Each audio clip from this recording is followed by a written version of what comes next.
184(3) के तहत फैसलों पर नजर ثانی अपील दायर हो सकेगी। इस पर तलत साहब आपका इस पर भी कमेंट लेंगे, लेकिन अभी अपने नाज़रीन को बताते चलें कि सुप्रीम कोर्ट के फैसलों और अहकामात पर नजर ثانی का कानून बन चुका है, और साथ ही साथ अपने नाज़रीन को ये भी बताते चले कि नए कानून के मुताबिक 184(3) के तहत फैसलों पर नजर ثانی अपील दायर हो सकेगी।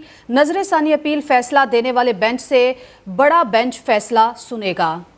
इसी पर बात करेंगे, senior anchor person Nadeem Malik साहब भी हमारे साथ मौजूद हैं। नदीम मलिक साहब, आपका बहुत शुक्रिया। नदीम मलिक साहब, क्या कहेंगे, सुप्रीम कोर्ट के फैसलों और अहकामात पर नजर ثانی का कानून बन चुका है, और अब ये भी कह दिया गया कि नजर ثانی अपील फैसला देने वाले बेंच से बड़ा बेंच सुनेगा, तो क्या कहेंगे आप?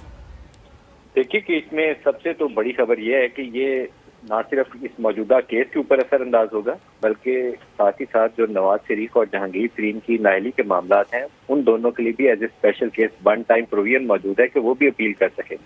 और आइंदा से तो 60 रोज के लिए एक प्रोविजन डाली गई है, लेकिन माजी वाले जो केसेस हैं उनके लिए भी वन टाइम प्रोविजन मौजूद है, तो वो दोनों अपनी अपील दायर करेंगे जल्दी। और ये मामला सियासी एतबार से बहुत अहमियत का हामिल है। इसमें सरप्राइज ये है कि सदर मुमलिकत इतराज कर सकते थे, रोक के रख सकते थे, लेकिन उन्होंने तो दस्तखत कर दी हमें इसके ऊपर। तो मुझे इसके ऊपर काफी हैरत हुई जब हमारे सामने सुप्रीम कोर्ट में आर्गूमेंट चल रहे थे, तो साथ ही कॉपी आई गजट नोटिफिकेशन की जिसमें सदर साहब ने इसके ऊपर दस्तखत 26 तारीख से किए हुए। तो काफी सियासी एतबार से बहुत बड़ी डेवलपमेंट है और खामोशी से हुई है।